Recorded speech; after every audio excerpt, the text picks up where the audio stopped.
The markets are open. People always ask, well, why should I bet on Monday? Because you have the perfect number in front of you. And the numbers are moving. We've seen this total go from 47 to 49, 49 and a half. Now you're getting a field goal in a game that was sit and pick 'em for so long. Let's dive into some Monday morning market moves on BetQL Daily, presented by BetMGM. Travis Hunter, a huge favorite. You're seeing $4. I see minus 330 at some domestic books. And the market is saying to us on Monday morning, it is a two-player race, guys. It's Travis Hunter at minus 330, Ashton Genty plus 350, because after that, it falls all the way down to Cam Ward at plus 1,400. Not Dylan Gabriel, but Cam Ward plus 1,400. Dylan Gabriel, they win the game, only put up 16 points at Camp Randall, and then Wisconsin fires their offensive coordinator yesterday. That'll fix it. That'll fix everything. Yep. It always does. It's always the Badgers OC, of course. So I did actually go through Colorado's schedule, and you want to talk about the luck of the draw. So here are the teams in the Big 12 that they have not faced this year. And again, I want Colorado to win the Big 12 because I want Travis Hunter to win the Heisman, because your boy is very invested at pretty good numbers. They did not face BYU this year, Iowa State, Arizona State, West Virginia, or TCU. The only team they've played with a serviceable record is Kansas State, and they lost that game. Here's who they've beaten: Texas Tech, Baylor, Cincinnati, UCF, Arizona, Utah. They have missed 4 of the top 5 heavy hitters, and their remaining games are against Kansas, and then the last game of the year they play Oklahoma State, who I believe is 0-7 in the conference. So, yeah, that works out well if you're Colorado. I mean, you can only play who's in front of you. I'm not saying that like Colorado rigged this season, but when you look at their win-loss record and you see what they've done, they haven't really beaten any of the good teams in the Big 12. Nope. But that might not matter. And it's not to say that they can't get to the Big 12 title game and win that. It's just that they have not been tested by any of the really good teams. Again, no BYU, Iowa State, Arizona State, West Virginia. Haven't played any of them. We'll get to Indiana in a few minutes. Speaking of that, because we've got a number, and we were curious where it was going to go on Indiana, Ohio State. I'm glad you brought up Kansas, because rather BYU, because that's worth a mention. They just survived a week ago against Utah, and we're staring at that number. It's 2.5 BYU. It's 2.5 against Kansas. The market kept betting Kansas all week, and BYU finally loses 17-13. Kansas takes care of them, handing BYU the first loss of the season. So that means tomorrow night they won't be there, right? Is that how we're expecting it to go? Not be. They'll be out? Cannot be there. Cannot possibly be there. Their strength of schedule is a joke. Kenny White 2 weeks ago told me he's got him as the 28th best team in the country in power rating. A lot of guys are around that number. Yeah, it's been a nice season. We applaud their season, but get out. We don't want to see you in the playoff. We're good. Were you on Arkansas? I feel like there was a lot of Arkansas love, and that was a good call for everybody that took them plus 13.5, plus 14.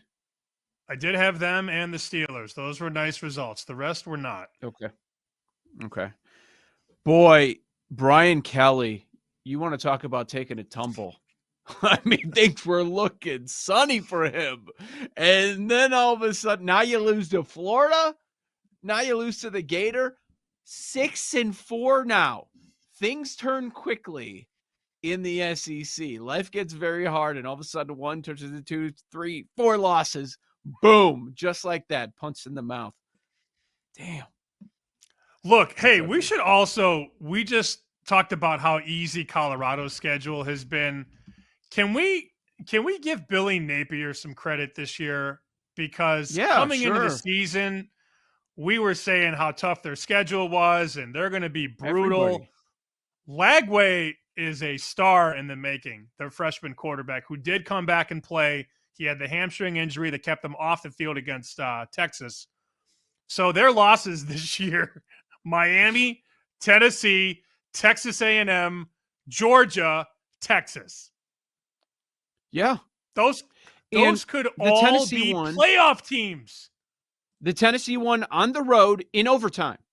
So it's a coin flip there. Yeah. So the wins. So this was their best win.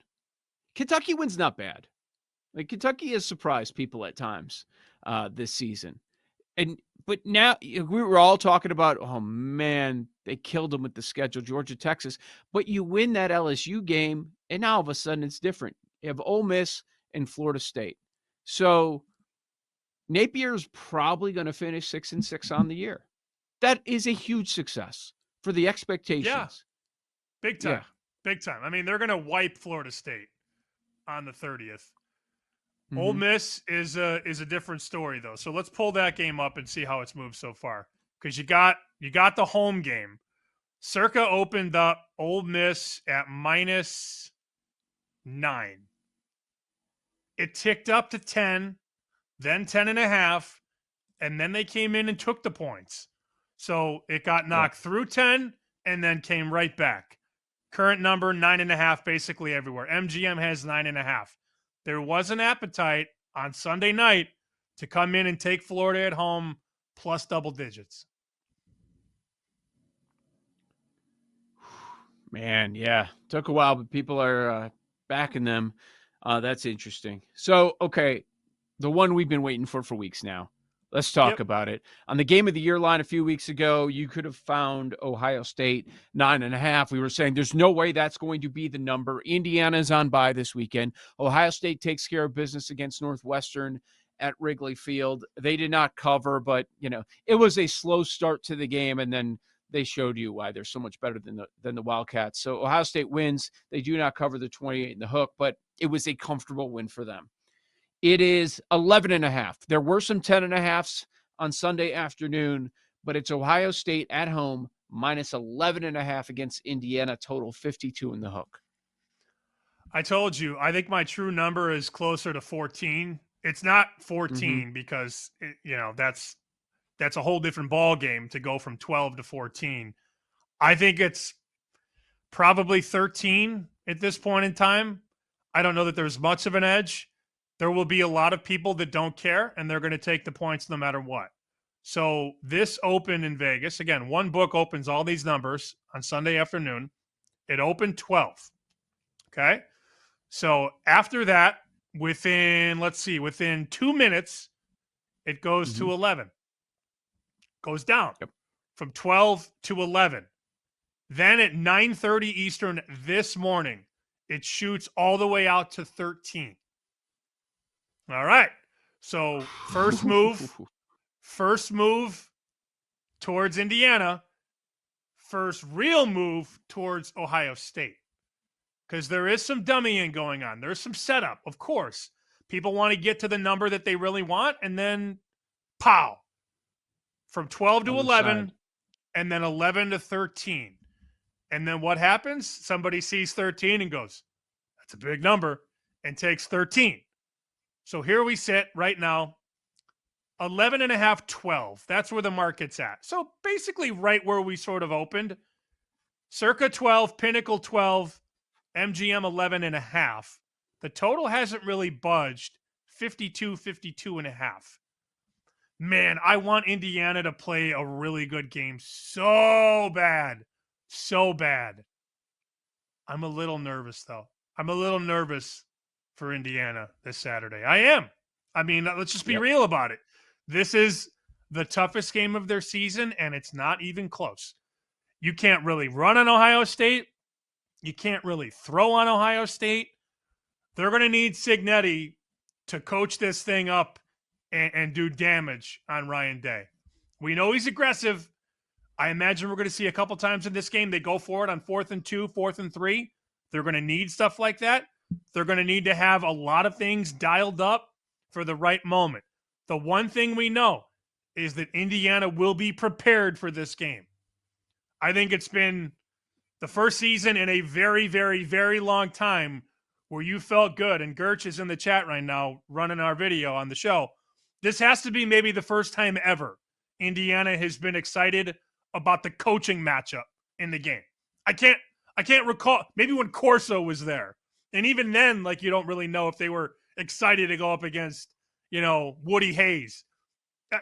Like, this is probably the best you've ever felt, Cignetti against Day. But aside from that, where are the advantages? I don't know. Yeah, and I'm not going to kill them. It made me chuckle on Saturday. More positive news. The contract extension announced for Cignetti, 8 years. They say it's worth $72 million, right? So, yeah, the 8-year contract runs through 2032. We know college football head coaching contracts don't matter. That's why it made me chuckle, because we've seen it so many times and they bolt. But, where's the big opening? Like, and if everybody could sit here and say Cignetti's gone, such a great coach, he's not going to be able to turn down the money. My question is, where's the opening of the big jobs? See, the big jobs were open a year ago.